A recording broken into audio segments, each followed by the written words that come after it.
दोस्तों, कहते हैं कि पति पत्नी की जोड़ी जो ऊपर से बनकर आती है उन्हें कोई मिटा नहीं सकता। पर क्या वास्तव में पति पत्नी का यह पवित्र रिश्ता केवल एक जन्म का होता है, या फिर यह रिश्ता कई जन्मों तक आत्मा से बंधा रहता है? तो दोस्तों, आज की इस अलौकिक कथा में भगवान श्री हरि विष्णु जी ने स्वयं माँ लक्ष्मी जी को बताया है कि पति पत्नी का रिश्ता कितने जन्मों तक रहता है। आप इस कथा को अंत तक अवश्य सुनिएगा। कथा अच्छी लगे तो वीडियो को लाइक और चैनल को सब्सक्राइब जरूर करें।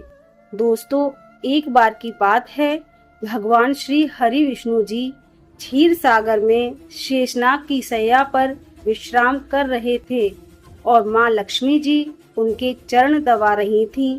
तभी माता लक्ष्मी के मन में एक विचार आता है वह भगवान विष्णु जी से कहती हैं, हे स्वामी, मेरे मन में आज एक प्रश्न उठ रहा है।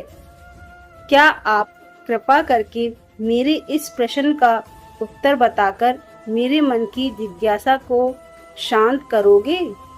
तब विष्णु भगवान मुस्कुराते हुए कहते हैं, हे देवी, अवश्य बताइएगा, आपका वह प्रश्न कौन सा है जो आपके मन को बेचैन कर रहा है। मैं अवश्य ही आपके उस प्रश्न का उत्तर देके आपके मन को शांत करने का प्रयास करूंगा। तुम माता लक्ष्मी विष्णु भगवान जी से कहती हैं, हे प्रभु, मैं यह जानना चाहती हूँ कि एक पति पत्नी का रिश्ता कितने जन्मों तक रहता है।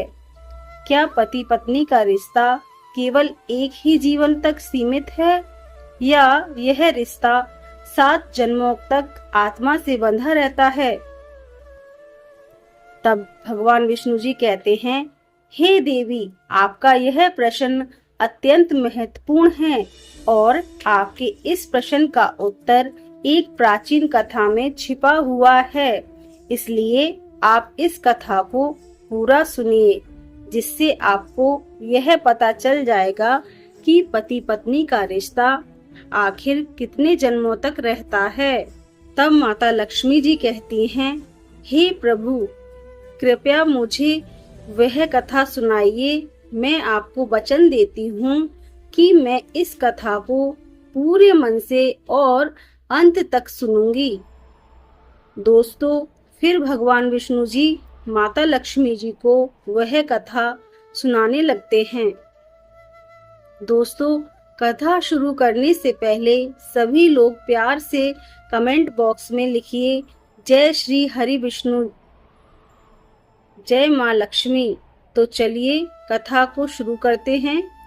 दोस्तों, भगवान विष्णु जी माता जी को कथा सुनाते हुए कहते हैं, हे देवी, एक समय की बात है, मध्य देश में उस राज्य में एक राजकुमारी रहती थी जो एक गुणवान और चरित्रवान स्त्री थी। उसका विवाह एक धर्मनिष्ठ और सदाचारी राजकुमार से हुआ था। दोनों का जीवन वैभव, प्रेम और सुख से परिपूर्ण था। उन्हें किसी भौतिक वस्तु की कोई कमी नहीं थी। कमी थी तो एक संतान की, जिसको लेकर राजकुमारी हमेशा चिंताग्रस्त रहती थी। यदि एक अभाव था जो राजकुमारी को अक्सर चिंतित करता था। समय धीरे धीरे गुजरता गया। भगवान विष्णु जी कथा सुनाते हुए आगे कहते हैं, हे देवी, फिर एक दिन अचानक राजकुमारी की तबीयत बहुत ज्यादा बिगड़ गई। उसे आभास होने लगा कि अब उसकी अंतिम घड़ी निकट है। उसने अपने प्रिय राजकुमार को पास बुलाया और कहा, प्रियवर, मैंने सदा आपको अपना सर्वस्व समझा है, हमेशा आपको प्रेम किया है और आपकी सेवा में कोई कमी नहीं छोड़ी। भगवान की पूजा भी की है, परंतु मैंने आपके जीवन में संतान का सुख नहीं ला पाई। मुझे आभास हो रहा है कि मेरे जीवन अब कुछ पलों में ही समाप्त होने वाला है। राजकुमारी ने आगे कहा, हे प्रियवर, मेरे जाने के बाद दुखी मत होना। मेरी यादों के सहारे जीवन व्यतीत करना। मैं आपको वचन देती हूँ कि अगले जन्म में फिर से आपकी पत्नी बनूंगी।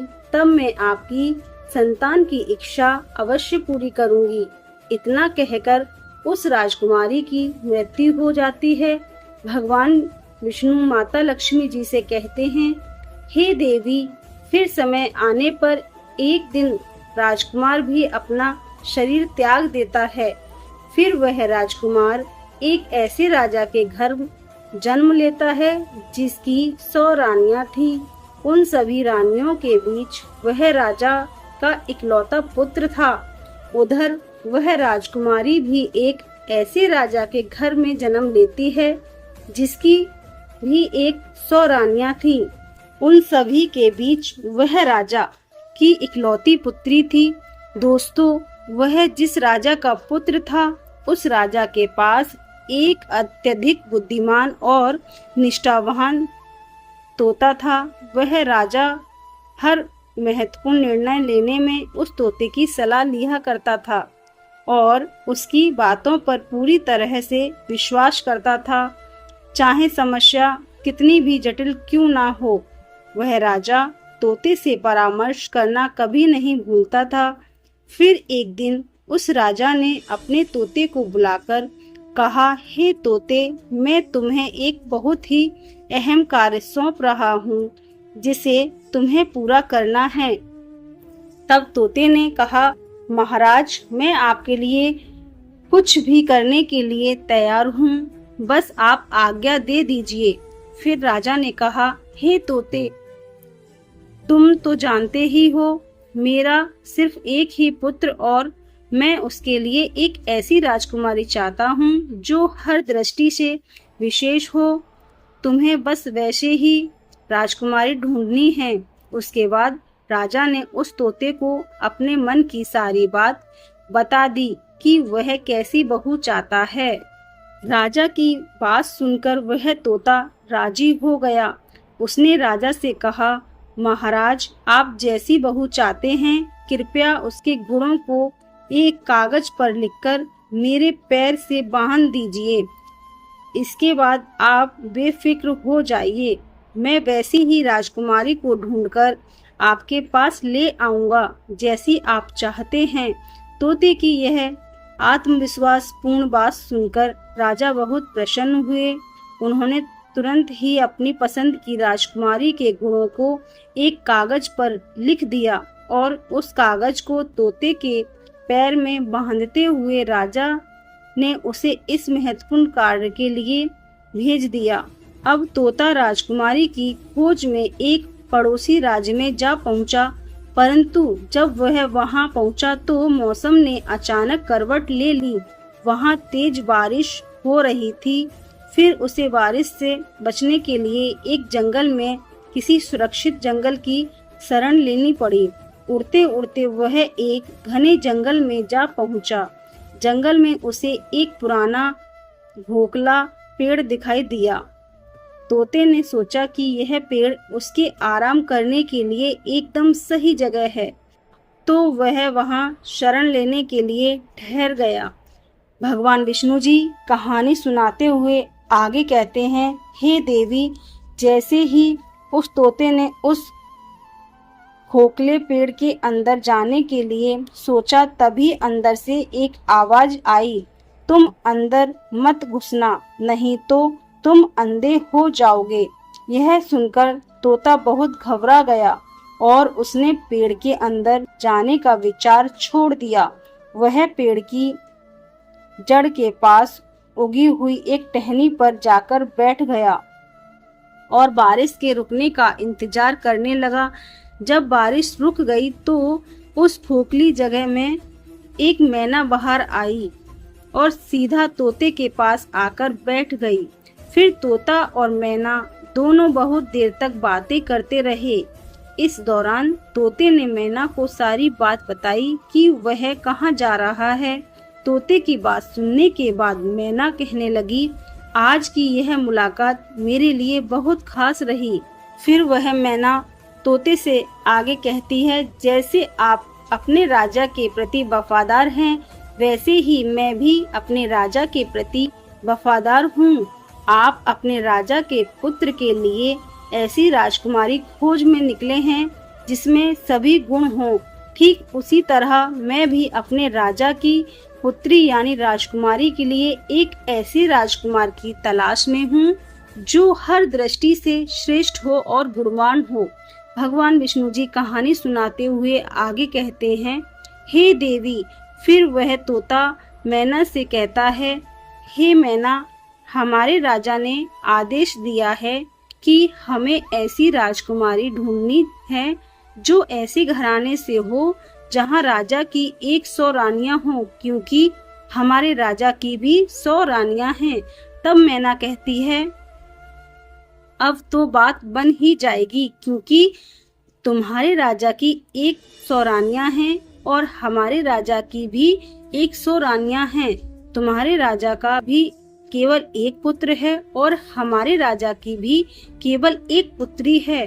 तुम्हारे राजा का पुत्र भी सर्वगुण संपन्न है और हमारे राजा की पुत्री भी हर गुण में श्रेष्ठ है। भगवान जी आगे कहानी सुनाते हुए कहते हैं, हे देवी। इस प्रकार तोते ने मैना को राजकुमारी की सारी पसंद विस्तार से बता दी और मैना भी राजकुमारी की रुचियों और विशेषताओं तोते को समझा दी।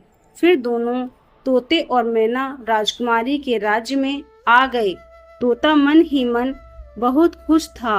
वह सोच रहा था कि अब मेरे राजा को सपना पूरा हो जाएगा। जैसी राजकुमारी वे चाहते थे वैसी ही राजकुमारी मुझे मिल चुकी है।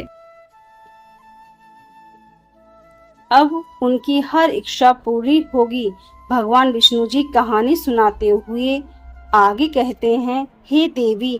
जब तोता और मैना उड़ते हुए राजकुमारी के महल में पहुँचे तो महल में एक सिपाही उन्हें देख लिया।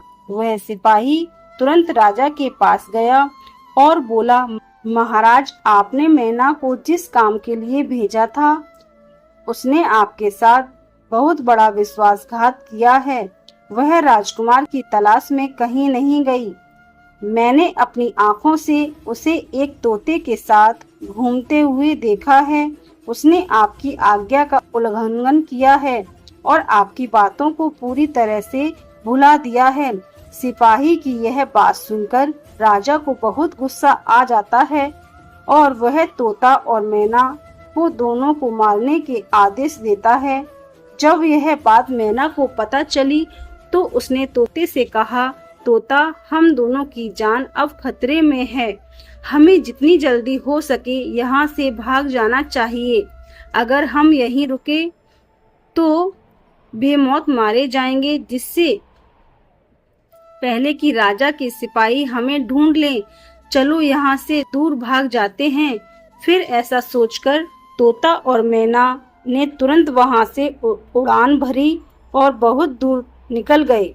राजा के सिपाहियों ने तोता और मैना को ढूंढने की बहुत कोशिश की, लेकिन वे कहीं नहीं मिले। अंत में सिपाहियों ने यह मान लिया कि तोता और मैना को राजा के आदेश का पता चल गया होगा, इसलिए वे भाग गए होंगे। यह सोचकर राजा के सिपाही खाली हाथ महल लौट आए। भगवान विष्णु जी कहानी सुनाते हुए आगे कहते हैं, हे देवी। फिर कुछ दिन तक तोता और मैना ने इंतजार किया ताकि लोग उस बात को भूल जाएं। जब उन्हें लगा कि सही समय आ गया है तो वे फिर से महल लौट आए और आकर तोता राजा के बाएं घुटने पर बैठ गया और मैना उनके दाएं घुटने पर बैठ गई। फिर मैना ने राजा से पूछा, हे महाराज, आप हमें क्यों मारना चाहते थे? हमने हमेशा आपकी वफादारी की है। आपके महल के सिपाही हमसे जलते हैं और इसलिए उन्होंने आपके सामने हमारी बुराई की। लेकिन हम दोनों, तोता और मैना, जो बड़े शान वाले बुद्धिमान और अमीर राजाओं के वफादार सेवक हैं, हमने आपके साथ हमेशा वफादारी की है। इसके बाद तोता और मैना राजा के समक्ष अपनी पूरी बात रखी। तोता और मैना ने राजा से कहा, हे महाराज, हम दोनों उन दोनों राजाओं के सेवक हैं जिसके राज्य में 100 रानियां हैं। उनमें से एक राजा का केवल एक पुत्र और दूसरे राजा की केवल एक पुत्री है। यह दोनों राजाओं ने भले ही कभी एक दूसरे को देखा नहीं, लेकिन वह अपने बच्चों का विवाह एक दूसरे के बच्चों के साथ कराना चाहते हैं।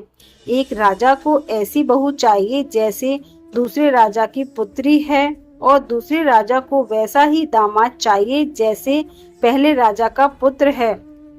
तोता और मैना ने आगे कहा, महाराज देखिए, हम दोनों उन्हीं दोनों राजाओं के सेवक हैं। भगवान की कृपा से हम राज्य के बाहर एक जंगल में मिले और यह शुभ समाचार लेकर आपके पास आए हैं। भगवान विष्णु जी कहानी सुनाते हुए आगे कहते हैं, हे देवी, इस प्रकार तोता और मैना ने अपनी बात राजा से कही। उनकी बात सुनकर राजा बहुत प्रसन्न हुए। उसी समय तोते ने अपना पैर राजा की ओर बढ़ाया, जिस पर एक छोटा सा कागज बंधा हुआ था। उस कागज पर ठीक ठीक वही बातें लिखी थी जो राजा ने अपनी पसंद को लेकर कही थी। राजा ने जब वह कागज पढ़ा तो उनके चेहरे पर प्रसन्नता छा गई।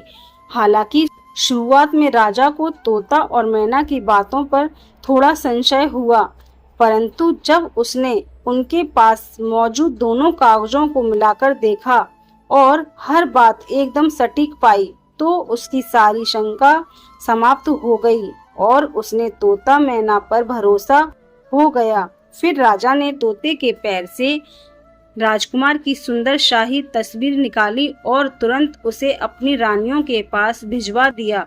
राजा ने रानियों से कहा कि इस तस्वीर को ध्यान से देखिए और बताइए, क्या यह राजकुमार हमारी रानी के लिए योग्य वर है या नहीं?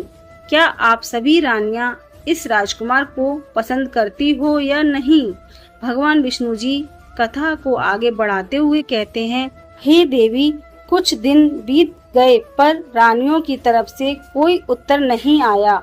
इस बीच राजकुमारी को राजकुमार की तस्वीर बहुत पसंद आ गई। वह राजकुमार की तस्वीर को हर समय अपने पास रखती थी और निहारती थी।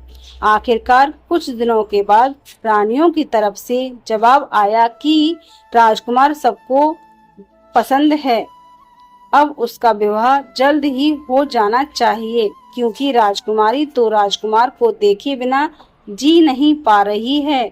जैसे ही रानियों का जवाब राजा के पास पहुंचा, तो राजा ने उस तोते को वापस भेजते हुए कहा, हे प्रिय तोता, आपने राजा से जाकर कह दो कि राजकुमार के लिए उसकी मनपसंद राजकुमारी मिल गई है और 3 महीने के भीतर विवाह के लिए हमारे पास आ जाएं। फिर तोते ने आदर पूर्वक झुककर राजा को प्रणाम किया और अपने देश की ओर निकल गए। अपने देश पहुंचकर उसने राजा को अपनी यात्रा की सफलता के बारे में विस्तार से बताया। जब राजा ने यह बात सुनी, उसने अपने राजकुमार के लिए वैसी ही राजकुमारी मिली है जैसी वह चाहता था, तो वह बहुत खुश हुआ। फिर राजा ने तुरंत इस शुभ समाचार को भव्य रूप से जश्न मनाने का आदेश दे दिया। राजा ने अपने पुत्र के लिए सबसे कीमती और बेहतरीन कपड़े बनवाए। घोड़े के लिए शानदार जीन बनवाई गई। सिपाहियों के लिए भी नई और आकर्षक वेशभूषा बनवाई गई। इसके अलावा अनेक प्रकार की भेंट जैसे अनमोल हीरे जवाहरात, सुंदर वस्त्र, मुश्किल से मिलने वाले फल, कीमती मसाले और उत्तम मित्र इकट्ठा किए गए। राजा ने हर चीज बड़ी सावधानी और ध्यान से तैयार करवाई थी ताकि इस मौके को यादगार बनाया जा सके। भगवान विष्णु जी कहानी सुनाते हुए आगे कहते हैं, हे देवी, महीने बहुत जल्दी बीत गए। इन तैयारियों में समय कब निकल गया पता ही नहीं चला, लेकिन अफसोस शादी से कुछ दिन पहले ही राजकुमार के पिता यानी राजा बहुत बीमार पड़ गए और उनकी मृत्यु हो गई। यह घटना परिवार के लिए एक बहुत बड़ा आघात था। राजकुमारी का विवाह के लिए जाना स्थगित करना पड़ा, क्योंकि ऐसे दुखद समय में राजकुमार का विवाह पर जाना अपने पिता का अपमान करना दिखाता था। फिर जैसे ही राजकुमार के पिता की मौत की शोक का समय बीतता गया, राजकुमार तोते के साथ राजकुमारी के देश की ओर रवाना हो गया। राजकुमार का देश ज्यादा दूर नहीं था, इसलिए राजकुमार तोते के साथ जल्दी ही वहां पहुंच गया। उसने अपना डेरा राजकुमारी के महल के पास वाले बगीचे में डाल दिया। भगवान विष्णु जी कहते हैं, हे देवी, यदि उस दिन राजकुमार ने उस बगीचे में अपना डेरा न डाला होता तो अच्छा होता, क्योंकि उसी बगीचे में उसका प्रिय तोता मारा गया। उस बगीचे के माली ने उस तोते को मार दिया। हुआ यूं कि बगीचे में खजूर के एक पेड़ पर बैठा हुआ था वह तोता खजूर तोड़ तोड़कर राजकुमार की ओर फेंक रहा था, लेकिन यह बात उस बाग के मालिक को अच्छी नहीं लगी, तो उसने क्रोध में आकर तोते को मार डाला। जैसे ही यह घटना राजकुमार पर मानो दुखों का पहाड़ टूट पड़ा। उसके कुछ देर के बाद ही उसने सुना कि राजकुमारी के पिता ने अपनी पुत्री का विवाह उससे करने से इनकार कर दिया है। कारण यह था कि राजकुमार के पिता अब इस संसार में नहीं रहे और अब वे इस विवाह को उचित नहीं मानते थे। भगवान विष्णु जी कहानी सुनाते हुए आगे कहते हैं, हे देवी, अब बगीचे में डेरा डालने के कुछ दिन बाद ही राजकुमारी बाहर सैर करने के लिए अपनी पालकी में जा रही थी, तो संयोगवश वह उसी रास्ते से गुजरी जहां राजकुमार के बगीचे में अपना डेरा डाल रखा था। जैसे ही उसकी दृष्टि बगीचे की ओर गई, उसकी नजर राजकुमार पर पड़ी। राजकुमारी ने राजकुमार को तुरंत पहचान लिया, क्योंकि उसकी तस्वीर अभी भी राजकुमारी के पास थी। राजकुमारी ने उस समय कुछ नहीं कहा, बस चुपचाप अपने पालकी डोले वाले कहारे को वापस महल चलने को आदेश दिया, क्योंकि राजकुमारी को उसका प्रेमी मिल गया था। उसी समय से राजकुमारी को सब कुछ अच्छा लगने लगा था। शाम को भोजन के समय राजकुमारी ने अपनी थाली से आधा खाना खाया और बाकी का खाना राजकुमार की तस्वीर के साथ राजकुमार को भेज दिया। राजकुमारी ने अपनी प्रिय सेविका से कहा कि वह राजकुमार से कहे कि यह भोजन स्वीकार करे। यदि वह इस भोजन को इनकार करे तो उसे कहना अपनी उंगली इस भोजन में घुसा ले। फिर सेविका ने वैसा ही किया जैसे राजकुमारी ने कहा था। जब राजकुमार ने भोजन करने से मना किया तो सेविका ने उसे भोजन में अपनी उंगली घुसाने के लिए कहा। जैसे ही राजकुमार ने थाली के चावल में अपनी उंगली डाली तो उसे वहां उसकी तस्वीर मिली। राजकुमार सोचने लगा, राजकुमारी तो मुझसे प्रेम करती है। यह सोचकर उसने अपने हाथ पोंछे और तुरंत राजकुमारी के लिए एक चिट्ठी लिखी, जिसे उसने सेविका के साथ राजकुमारी के पास भेज दिया। जब राजकुमारी ने वह चिट्ठी पढ़ी तो उसके मन में राजकुमार से मिलने के लिए प्रबल इच्छा जाग उठी। आधी रात को चुपचाप उसने अपना घोड़ा तैयार करवाया और सोने की असरफियों से भरी हुई एक थैली लेकर महल से बाहर निकल पड़ी, जहां राजकुमार ठहरा हुआ था। फिर राजकुमारी राजकुमार के पास पहुंच गई और राजकुमार से कहने लगी, तुम चौंको मत। मैं जानती हूँ यह अचानक हुआ है, लेकिन तुमसे बहुत प्रेम करती हूँ, इसलिए बिना किसी को बताए छिपकर तुम्हारे पास आ गई हूँ। मेरे पिता हमारे विवाह के लिए कभी सहमति नहीं देंगे, इसलिए मैं तुमसे अनुरोध करती हूँ, अपना घोड़ा तैयार करो और मुझे अपने देश ले चलो, जहाँ हम दोनों बिना किसी के भय और रोक टोक के एक साथ रह सके। भगवान विष्णु जी कहानी सुनाते हुए आगे कहते हैं, हे देवी, राजकुमारी और राजकुमार दोनों अपने अपने घोड़ों पर सवार होकर राज्य की सीमाओं से बाहर निकल पड़े। चलते चलते वे एक जैसे नगर में पहुँचे जहाँ पर उनकी जान बहुत बड़े खतरे में पड़ गई। वह जीसस नगर में पहुँचे। उस नगर में एक जादूगरनी रहती थी जो अपनी काली शक्तियों के लिए प्रसिद्ध थी। उस जादूगरनी की एक पुत्री थी जो जितनी सुंदर थी उतनी ही चालाक भी थी। जैसे ही उसकी नजर राजकुमार पर पड़ी, वह उसकी सुंदरता पर मोहित हो गई। मन ही मन उसको निश्चय कर लिया कि वह उसी राजकुमार से विवाह करेगी, चाहे जो भी करना पड़े। वह जादूगरनी की बेटी अब सोचने लगी कि आखिर कैसे उस राजकुमार को अपना बना सके। उसे एक चाल सूझी। उसने अपनी माँ से कहा, माँ, क्यों ना हम उस राजकुमार और राजकुमारी को अपने घर भोजन पर आमंत्रित करें।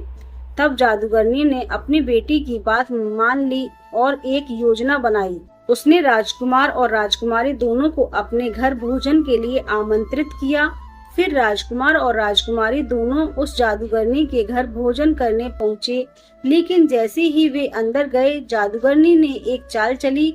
उसने राजकुमार को एक अलग कमरे में बुलाया और उसके गले में एक रस्सी का फंदा डाल दिया। रस्सी का फंदा डालते ही वह राजकुमार एक भैंस के रूप में बदल गया। फिर जादूगरनी ने तुरंत उसे पिछले दरवाजे से बाहर निकाला और एक सुरक्षित स्थान पर ले जाकर बांध दिया। उसके साथ ही उसने अपनी बेटी को भी उस भैंस रूपी राजकुमार के पास भेज दिया। इधर राजकुमारी भोजन करने के बाद अपने प्रेमी राजकुमार को ढूंढने लगी, लेकिन वह उसे कहीं नहीं मिली क्योंकि राजकुमार एक भैंसा बन चुका था। इसलिए राजकुमारी को उसे पहचान ही नहीं सकी। भगवान विष्णु जी कहानी सुनाते हुए आगे कहते हैं, हे देवी, दिन भर वह भैंसा रूपी राजकुमार जादूगरनी की बेटी के पीछे घूमता रहता। वह जहाँ भी जाती, भैंसा उसके पीछे साई की तरह चलता। फिर वह जादूगरनी की बेटी हर रात भैंस के गले में पड़ी रस्सी का फंदा खोल देती थी और वह भैंसा फिर से अपने असली रूप में यानी राजकुमार में बदल जाता। रात भर वह राजकुमार के रूप में रहता, लेकिन सुबह होते ही वह फिर उसी फंदे को उसके गले में डाल देती, जिससे वह दोबारा भैंसा बन जाता। दिन भर वह उसे इधर उधर अपने साथ घुमाती रहती। भगवान विष्णु जी कहानी सुनाते हुए आगे कहते हैं, हे देवी, उधर राजकुमारी की हालत बेहद खराब हो गई थी। कई दिन बीत गए और वह अब तक राजकुमार से नहीं मिल पाई। वह पागलों की तरह अपने राजकुमार को ढूंढ रही थी। वह बुरी तरह से परेशान और दुखी थी। उसको पता ही नहीं था कि अब वह करे तो क्या करे। यह सोचती कि आखिरकार राजकुमार मुझे छोड़कर कहाँ चला गया। उसके मन में तरह तरह के ख्याल आते। कभी वह सोचती थी कि शायद राजकुमार ने उसे धोखा दे दिया, लेकिन फिर उसके दिल में आवाज आती कि राजकुमार ऐसा नहीं कर सकते। वह मुझसे बहुत प्रेम करते हैं, मैं उससे बहुत प्रेम करती हूँ। फिर वह सोचती, कहीं ऐसा तो नहीं कि किसी ने राजकुमार को मार दिया हो। भगवान विष्णु जी कहानी सुनाते हुए आगे कहते हैं, हे देवी, फिर उस राजकुमारी ने अपने दुखों पर भुलाने और सच का पता लगाने का निश्चय किया। उसने अपने रूप को बदलते हुए एक पुरुष का वेश धारण किया और सीधे उस नगर के राजा के दरबार में जा पहुंची। वहां उसने राजा के सामने अपनी बात रखी। राजा उसकी वाणी, व्यक्तित्व और तेजस्विता से इतना प्रभावित हुआ कि हैरान रह गया। उसकी बुद्धिमान और साहस देखकर राजा ने उसे अपने राज्य का कोतवाल नियुक्त कर दिया। अब वह राजकुमारी, जो अब सबकी नजरों में कोतवाल, दरबार में अपनी जिम्मेदारियां निभाने लगी। कोतवाल होने के कारण उसे कई घरों में जाने और उनके भेद जानने का मौका मिलता। धीरे धीरे उसने पूरे नगर की हर गली, हर परिवार, हर कोने के रहस्यों को जानना शुरू कर दिया। भगवान विष्णु जी कहानी सुनाते हुए आगे कहते हैं, हे देवी, समय धीरे धीरे बीतता गया। कई साल गुजर गए और फिर एक दिन उस नगर के राजा की मृत्यु हो जाती है। फिर नगर के सभी लोग उस कोतवाल को यानी राजकुमारी को राजा बना देते हैं, क्योंकि कोतवाल, जो वास्तव में राजकुमारी थी, लोगों के प्रति उसका व्यवहार बहुत ही अच्छा और दयालु था। फिर एक दिन उसी नगर में एक व्यक्ति एक भैंसा बेचने के लिए राजा यानी राजकुमारी के पास आया, तो राजा रूपी राजकुमारी ने उस व्यक्ति से वह भैंसा खरीद लिया। वह भैंसा बड़ा ही अद्भुत था, क्योंकि वह किसी भी खोई हुई वस्तु को सूंघ कर खोज कर सकता था। फिर कुछ समय बाद एक दिन वह भैंसा अचानक कहीं गुम हो गया।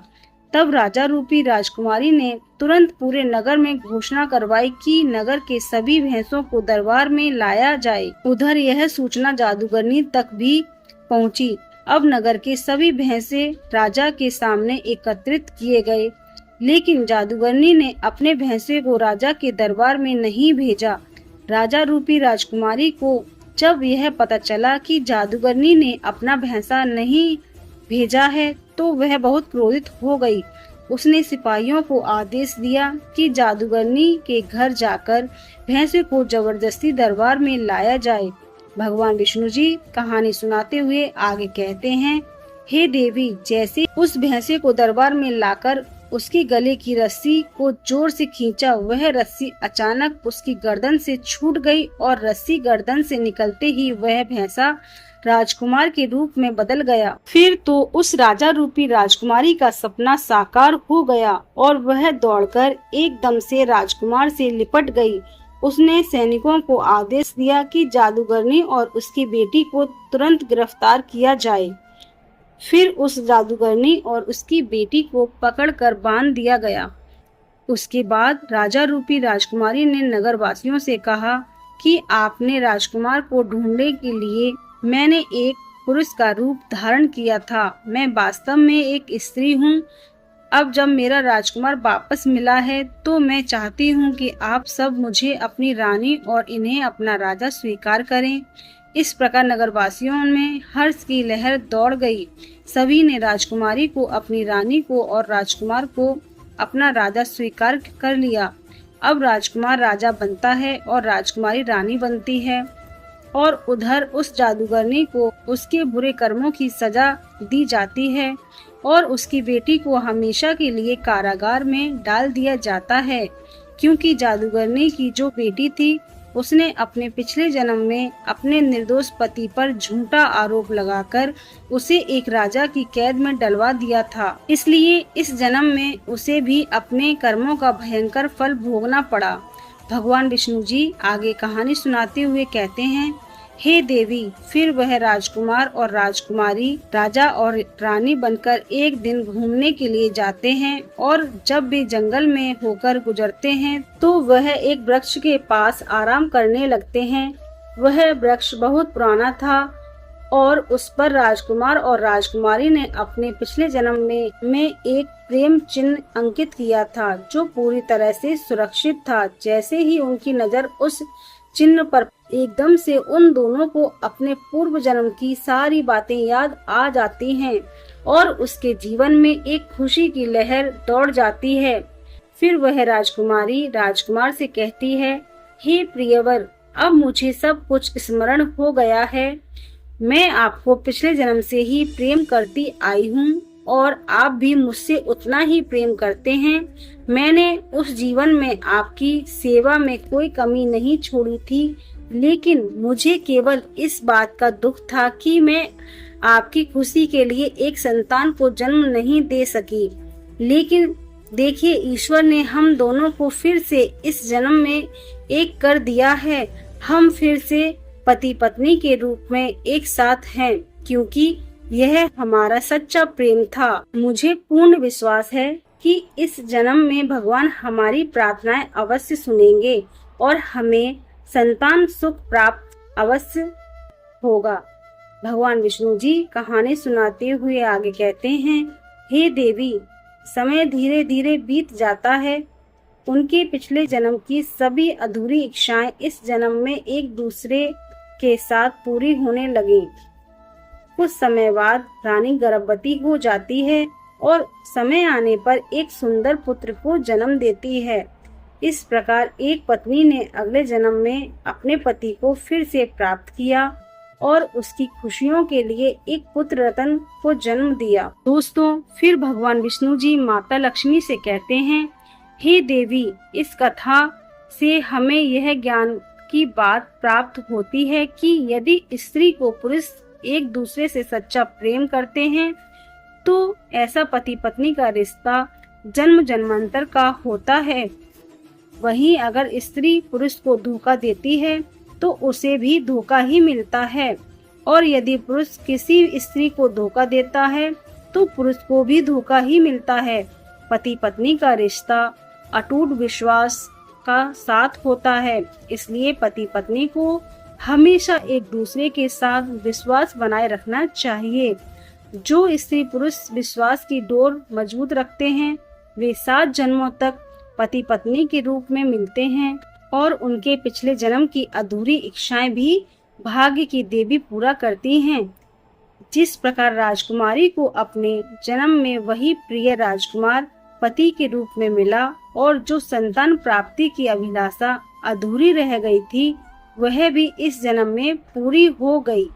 फिर भगवान विष्णु जी माता जी से कहते हैं, हे देवी, इस कथा से दूसरी ज्ञान की बात यह प्राप्त होती है कि जो भाग्य में नहीं होता वह कभी नहीं मिलता। जादूगरनी की बेटी का आचरण शुद्ध नहीं था।